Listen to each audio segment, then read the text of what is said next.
had to get my notes. Got all kinds of stuff up here with me. So first of all, I'd just like to thank you, Sister Sue, for asking me to speak or say a little something today. At first I told her no because I thought it was going to be too hard and I wasn't ready. But then the more I thought about it, the more I realized that my mom deserves to be honored. And then also the hardest part of coming up here speaking is going to make sure it's just a little. I have gotten the gift of gab from my mom. And so I sometimes just run amok. So if I get off course or whatever, and I might start reading from my notes, that's all right. But I just would like to talk to you about my mom for a minute. My mom was an awesome woman. She was by no means perfect, but she was very awesome in her own way. She was so smart and so talented, and she could have done just about anything that she had wanted to do. She was smart in books. She was smart in budgeting. She had a home remedy for just about every ailment that you could imagine, and she never stopped trying to learn. I would come home from work, and she'd be surrounded by different magazines and different books that she just wanted to read. She was like, when I get to this, I'm going to read it. She was smart in just about everything except for technology. Although she kind of had a certain gift with technology too, because she was able to erase hard drives and delete files and have absolutely no idea how she did it. It was just, how did this happen? I don't know. And she'd come to Aunt Ruth and she'd be like, I don't know. I don't know what I pressed. It's done. And I can't even tell you how many times she did that. And whenever she would be, even as we gotten older and we had phones and everything, it was still, Xander, Gavin, what is this? I don't know what I did. And she just, this is her looks as she's giving them her phone, like, fix it, do something with it. So thank God for Aunt Ruth, who always knew how to, most of the time, bring it back from destruction.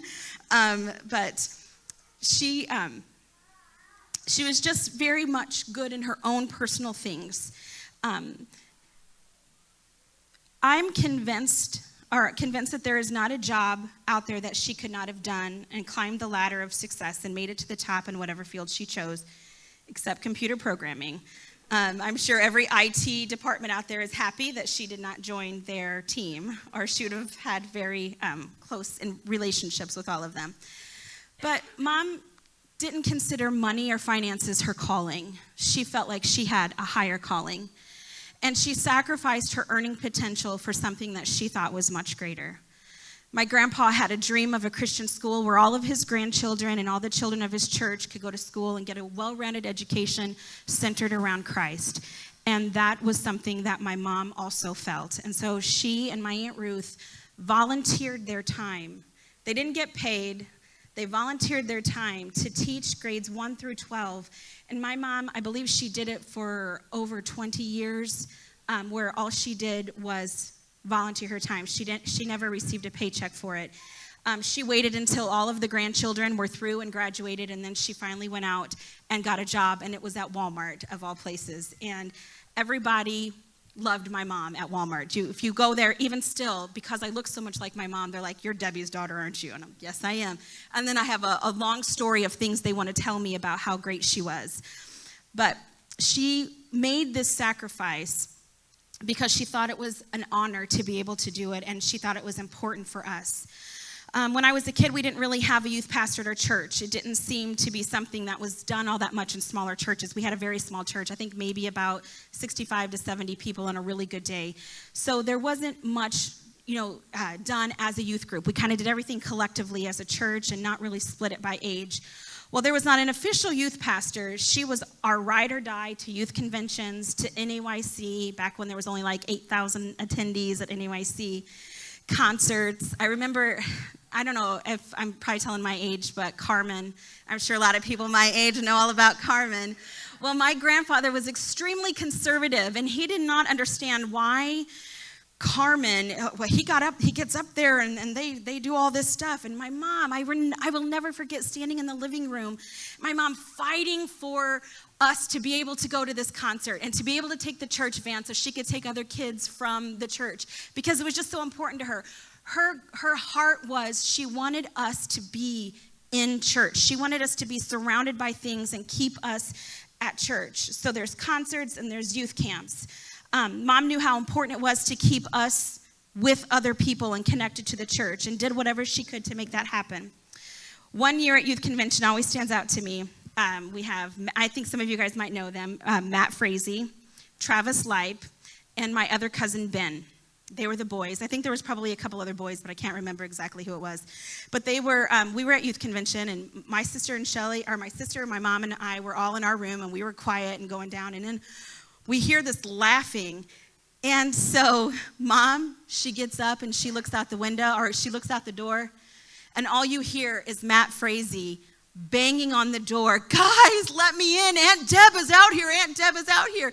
And they were running up and down the hallway in their underwear. And so my mom didn't say a word. She just gave them the look. Once they finally collected themselves, Travis and Ben said they were laughing so hard they were crying, and Matt is just banging on the door to get let in. So they finally collected themselves, got in their room. Mom shut the door, and she's like, I am not taking these kids anywhere. And that lasted for a couple of months until it was time for youth camp. And she got us all together again, and she made sure that youth camp was available to everybody that wanted to go. But that was just my mom.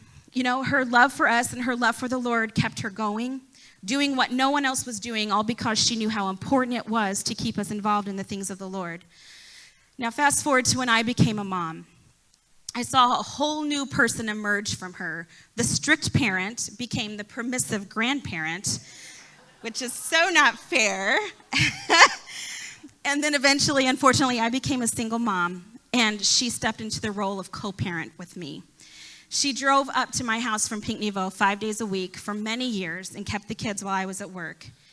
She kept our schedule straight so that at least it looked like I knew what I was doing and I knew what was going on. I know that I could never have made it. I could not have raised my kids without her. My kids were so blessed to have her in their life. There were so many times when my kids were being less than perfect, and they would say something smart, and then the kid in me was like, ooh, she's going to get it now. Mom's going to tear into them now, and I'm just like, like sitting back there waiting, and they never got, and it's not fair because I would have been in so much trouble, and they never got it.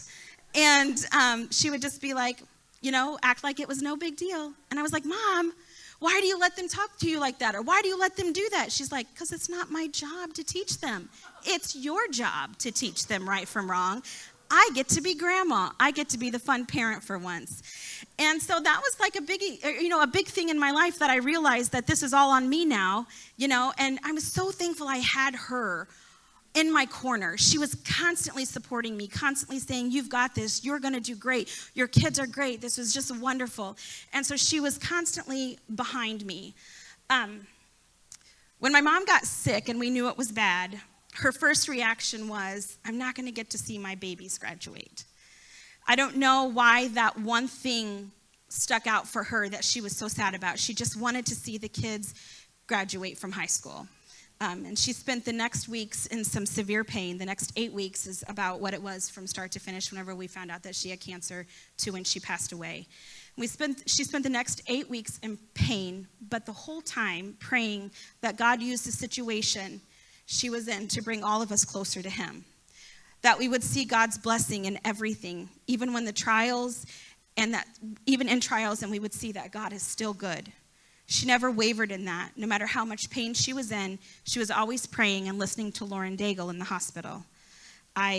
Took me a long time to be able to listen to Lauren Daigle again, and sometimes I still have to turn it off.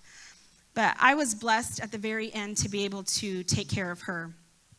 I found my voice. You know, when you're like advocating for yourself, you're kind of like, oh, you know, I'm going to be quiet or whatever. But then when you're advocating for somebody else, and you see that your mom is in pain, and you see that something needs to be done, you find your voice. And I found my voice for my mom whenever she was in the hospital, and I began to advocate for her, and I was there for her. And every time the doctor would come in, she's like, just a minute, I need Jael to be in here. I need you to hear, what did he say? What did he say? And that was such a blessing for me, like to be able to take care of my mom when she took care of me all of those years.